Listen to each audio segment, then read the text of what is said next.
Saya sudah bersama dengan Media Wahyudi Askar, Direktur Kebijakan Publik Selyos. Mas Media, terima kasih untuk waktunya, Mas. Terima kasih, Mas. Mas, menjelang libur sekolah, pemerintah kembali melakukan penetrasi di bidang ekonomi, khususnya untuk kemudian memberikan stimulus ekonomi. Dan ini menarik karena pemerintah menyebutkan stimulus ekonomi ini diharapkan mampu meningkatkan daya beli masyarakat, bahkan juga meningkatkan pertumbuhan ekonomi. Sudah tepat belum kebijakan ini? Masyarakat menunggu karena Pak Prabowo sudah memimpin lebih dari 6 bulan ya. Dan banyak masyarakat yang masih belum bisa merasakan manfaat langsung dari program-program pemerintah. 6 paket kebijakan ini, ada 6 ya? Ya, masuk akal atau tidak, betul-betul sampai ke masyarakat atau tidak, terus berdampak atau tidak. Mungkin pertanyaannya lebih ke arah sana yang saya kira ingin didiskusikan oleh banyak pihak ya bersama pemerintah. Kita akan bahas satu-satu, Mas Media. Kita mulai dari poin nomor 1, bantuan subsidi upah diberikan kepada pekerja dengan gaji di bawah 3,5 juta atau di bawah UMP. Sementara kita tahu juga bahwa, mungkin Selyos punya datanya, banyak juga pekerja-pekerja kita yang bekerja di sektor informal, tetapi tidak tercover oleh bantuan subsidi ini. Konsekuensinya apa? Memang faktanya hari ini, dari 56 juta pekerja formal ya, itu 25 juta itu gajinya di bawah UMR. Makanya pertanyaan saya, ini sanggup nggak pemerintah membiayai yang 25 juta yang di bawah UMR ini? Makanya juga satu pertanyaan tambahan nih ke pemerintah, ini basisnya data atau tidak? Karena jumlahnya juga kan nggak banyak ya, dan kemudian kepada siapa akan diberikan, itu juga masih belum clear perencanaan pemerintah terkait bantuan subsidi upah ini.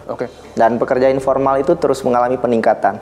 Kita tahu ya banyak PHK beberapa waktu terakhir, itu terjadi pergeseran dari saudara-saudara kita yang sebelumnya sektor formal, menerima gaji secara rutin di PHK, kemudian akhirnya harus beralih ke informal. Dan ya, ini saudara kita ini itu nggak mendapatkan bantuan subsidi upah lagi. Jadi pekerja rentan ini, bahkan termasuk juga pekerja formal, itu jumlahnya banyak sekali. Dan itu saya nggak begitu yakin ini bisa tercover dengan kuat, apalagi ini juga hanya beberapa bulan kan ya, bantuan subsidi upah ini. Untuk diskon tarif listrik ini, kalau kita bicara data sebelumnya ya, kan ini di tahun 2025, di awal kan pernah dilakukan. Dan toh kenyataannya kita lihat di sini, juga tidak bisa mendorong daya beli juga secara signifikan. Ini dari di tahun stimulus sebelumnya betul, stimulus diskon listrik sebelumnya. Jadi tidak mengalami kenaikan pasca diberikan diskon tarif listrik. Artinya apa? Jangan-jangan ada problem lain. Jangan-jangan diskon tarif listrik ini hanya menjadi buffer yang sangat kecil dampaknya terhadap masyarakat rentan kita. Sebenarnya pertanyaannya, pemerintah tahu nggak problem dari kelas menengah ini? Dan menurut saya pemerintah kehilangan intuisi untuk menjelaskan itu. Kenapa? Karena kalau kita berdasarkan data, problem kelas menengah ini adalah pengeluaran tambahan untuk kesehatan, tambah lagi pendidikan. Ini bulan Juni mau tahun ajaran baru, itu dananya besar sekali, ketiga terbesar setelah transportasi dan perumahan. Dan kalau kita lihat dari item-item kebutuhan kelas menengah yang membengkak ini nggak ada di sini. Masalahnya sebagian pengambil kebijakan kita orang kaya. Mereka nggak merasakan pernah hidup susah di kelas bawah. Bahkan mereka nggak merasakan pernah menjadi kelas menengah. Kelas menengah itu rata-rata sisa uang bulanannya itu hanya 420.000. Sebulan. Sisanya ya. Praktis bahkan minus gitu ya. Mungkin makan tabungan. Apalagi kalau kita lihat fenomena belakangan juga, mungkin publik juga sudah melihat bagaimana kemudian para pencari kerja ini tumpah ruah di Bekasi. Kita lihat begitu lautan manusia penuh sesak di sana.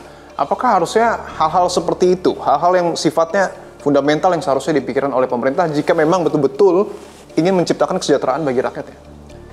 BPS, pemerintah kan selalu bilang bahwa lapangan kerja kita tersedia, pekerja formal kita relatif bertumbuh.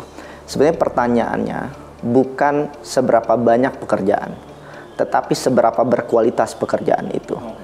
Saudara-saudara kita di driver online itu, ini data yang kami hitung ya, itu rata-rata bekerja lebih dari 7-8 jam sehari. Mereka bekerja, tapi pekerjaannya tidak layak.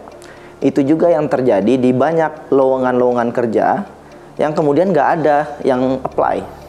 Karena pekerjaan itu memang tidak layak gitu ya. Kalau ingin memberikan insentif, lakukan dengan benar.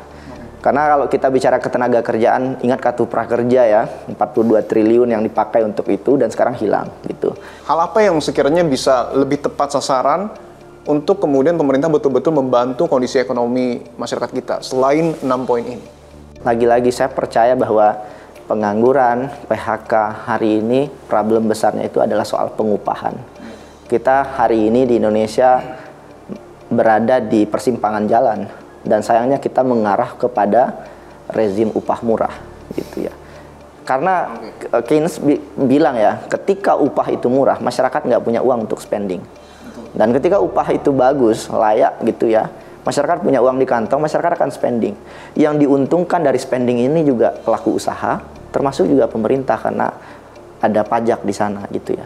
Sekarang uang yang mau dihabiskan ini nggak ada gitu. Tadi kita sudah bahas, Mas, terkait dengan bantuan subsidi upah yang tidak menyentuh pekerja informal kita, meskipun sebenarnya proporsinya jauh lebih banyak daripada pekerja yang di sektor formal. Lalu, Selyos melihat bagaimana kemudian nasib UMKM ketika tidak mendapatkan stimulus dari pemerintah? Jadi, negara itu kayak kehilangan kelas menengah yang sebetulnya bisa menciptakan lapangan kerja lebih banyak. Karena penciptaan lapangan kerja lewat bisnis yang dilakukan oleh kelas menengah, lewat UMKM, itu jauh lebih baik. Karena menyerap tenaga kerja lebih banyak ketimbang proyek-proyek besar gitu ya. Nah, dari 6 paket kebijakan ini UMKM saya kira belum tersentuh dengan signifikan ya.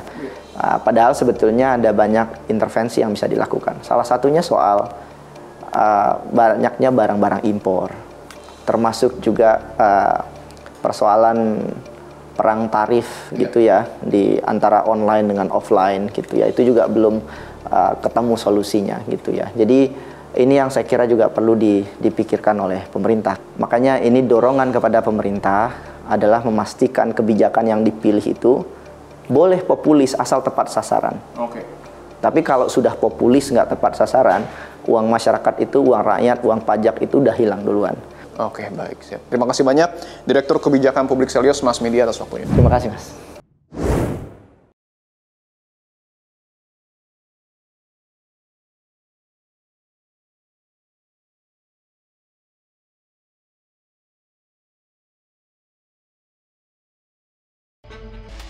Nanti ya tanggal 5 Juni akan diberlakukan dan akan dirapatkan kembali, dan itu di bawah 1.300 KW. Pelaku Deputi 1 Bidang Pengelolaan dan Pembangunan Usaha BUMN, Kementerian Koordinator Bidang Perekonomian, Pak Ferry. Terima kasih untuk waktunya, Pak. Oh iya, makasih Mas Dipo. Pak Ferry, kita tahu selama periode dari Presiden Prabowo Subianto, pemerintah sudah memberikan 3 kali ya Pak ya, stimulus ekonomi. Artinya sebelumnya sudah ada 2 stimulus dan rencananya yang ketiga ini akan berlangsung di bulan Juni.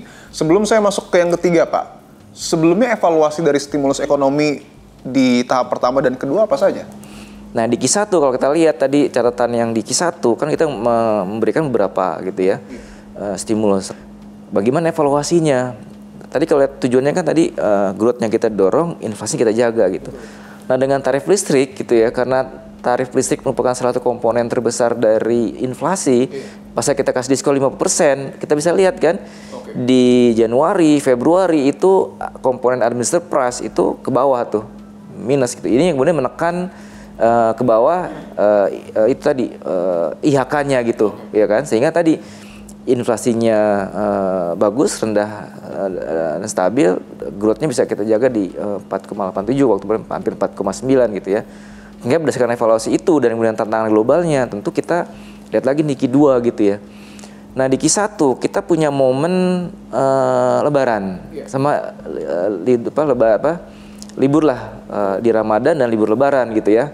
Nah di Q2 kan tentu kita pengen juga engine dari domestik ini bisa berfungsi optimal gitu.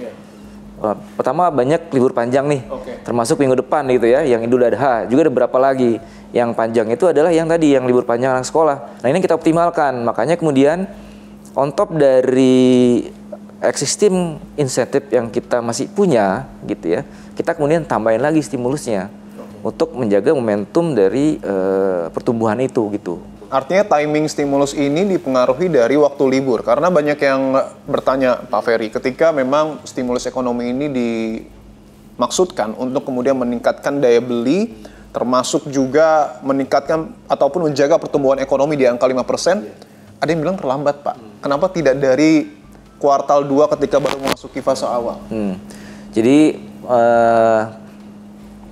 ekonomi itu kan seperti saya bilang tadi kan sangat dinamis gitu ya. Tentu kita di pemerintah kayak inflasi misalnya, bahkan kita monitoring tiap minggu kan di Kemendagri. Kita juga tiap bulan setelah rilis inflasi, kemudian kita hitung juga growth-nya ke depan seperti apa, itu juga kita lakukan terus gitu.